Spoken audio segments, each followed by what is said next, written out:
Hello friends, welcome to JavaFx 3D tutorial. In this video, we will implement the depth buffer example and see how the object translates in 3D space.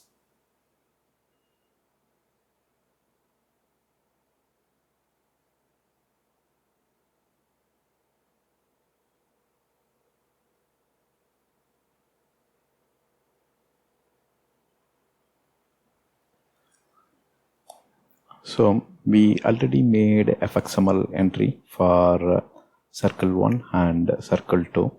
So in the initialize method, what we are doing, first we are setting the translation for x and y direction.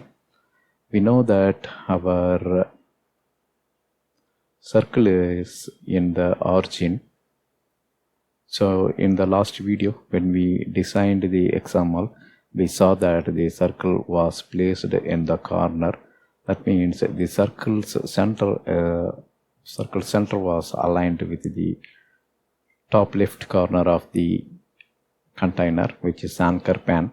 So circle's center 0, 0 seated in the top left corner. So that's how the coordinate will be x and y direction, right?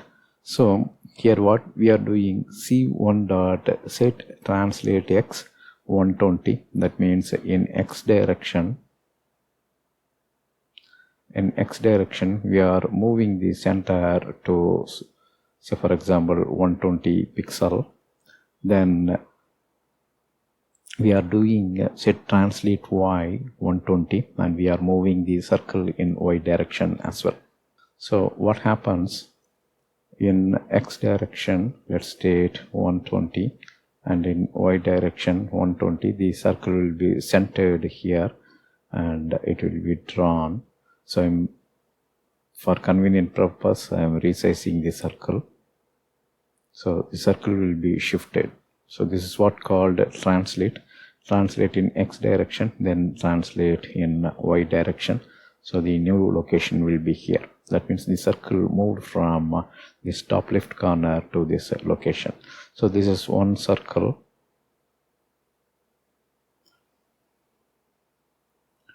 Next, if you see, we are using the circle C2. This one is circle C1. We set translate x and translate y. We did translation in two-dimensional coordinate space. We doesn't consider z for now. Then this one will be the blue circle and we are moving that in x direction 160, then in y direction 140. So now the blue circle, if you say 160, previously it was 120, right? The C1, this is 160, somewhat here in x direction. Let's state this is the new location in x direction, and in y direction it is 140. That means further away in y direction. So this will be the new circle, and when it is drawn, it will be drawn like this. So we don't know which circle hides which one. So this specific portion is the overlapping portion, right? So which one overlaps which circle? Whether red one will overlap blue or blue one will overlap red. So it all depends on the z direction in which you are viewing the circle.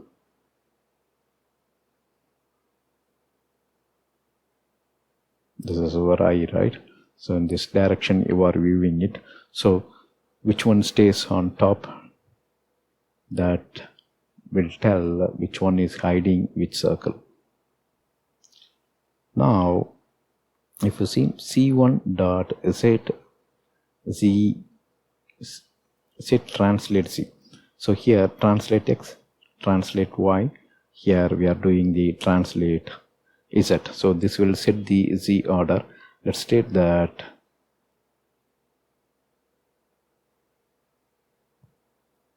this is a direction now, and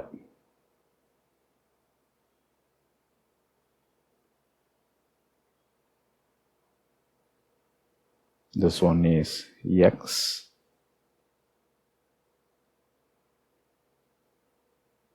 This one is Y. So if you see, this is the 2D plane.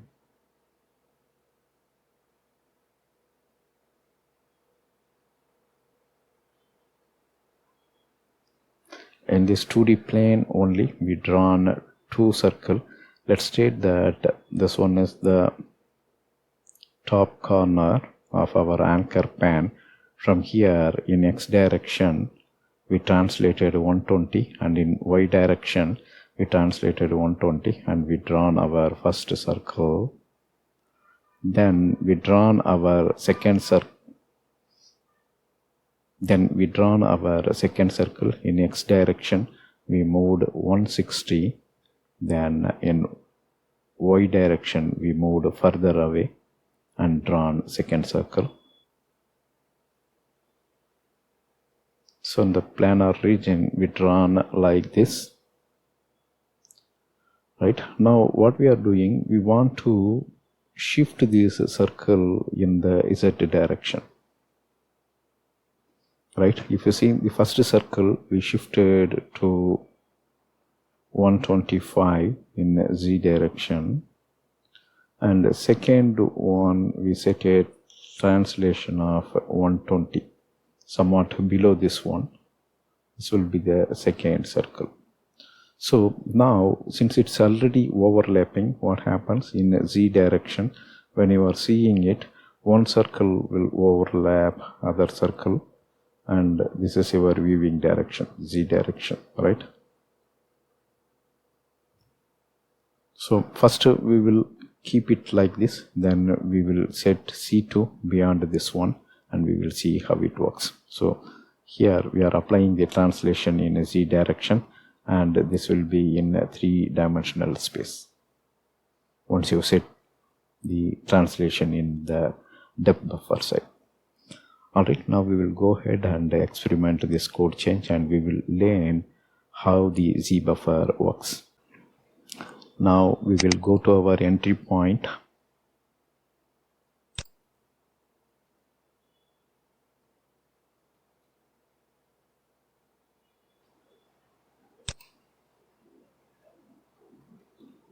So here we are just setting it as 0, 0. Why? Because in every example we will come here and change our fxml entry.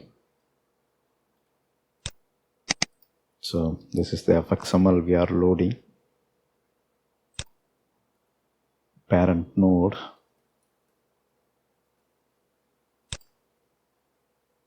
Scene, new scene, then we are setting the scene to stage.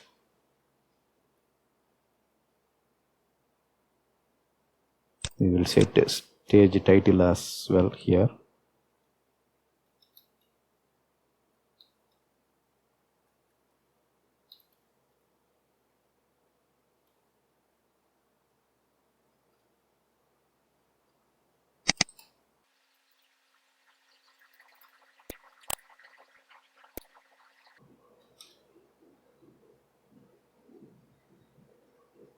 So here it's the depth buffer, right? We will set width and height with 700.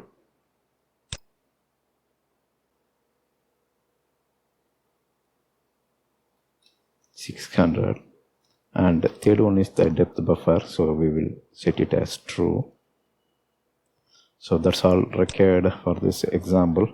Now we will go to the controller and start using these C1 and C2. So as already explained in the PowerPoint slide, inside the initialize method, we will perform the translation. Check the position of Z order and see how one object hides the other. We will do that after testing this. At present, if you see, C1 is 125 and C2 is 120.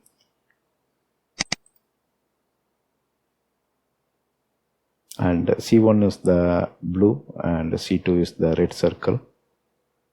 So you see, C1 is red circle. Okay. Or we can open the fxml and check that.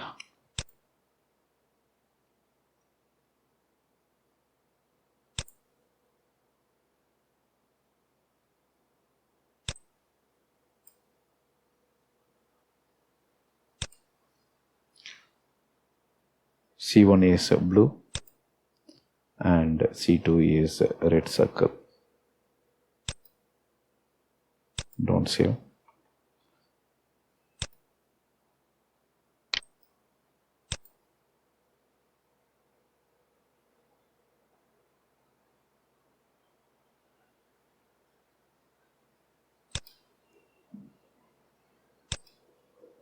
Alright, now we will rebuild this once.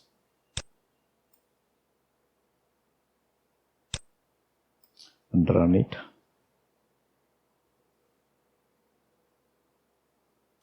Here, if you see from our viewing angle, the viewing angle is opposite of this screen.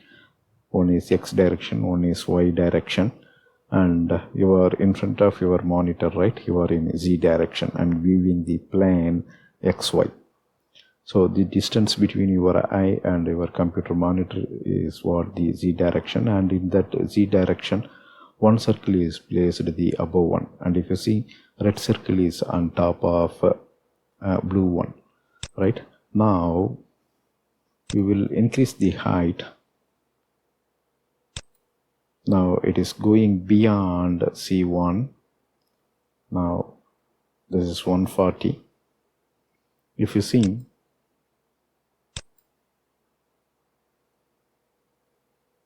now order will change.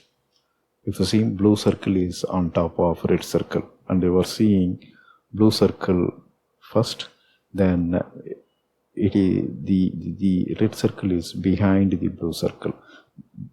It was previously above this circle, now it gone beyond, and it got hidden beside the blue circle, right? Now you can see the blue circle fully. Now let me click Ctrl Z, and this was the previous position. Let me run this once again, and this time if you see, this circle came in front. From behind it came in front, and you are seeing this circle. So since we applied the 3D transformation, you can see which circle is hiding which one. Based on Z distance, what you see varies. Why? Because one object is hiding the other one. And also if you see here, C1, C2 are 2D objects, and from next video onwards we will use 3D objects and we will learn translation. Here these translations are in fixed location, and if you keep on changing this location, then you will be doing the animation. Alright, that's all here in this video. Thank you for watching. Bye.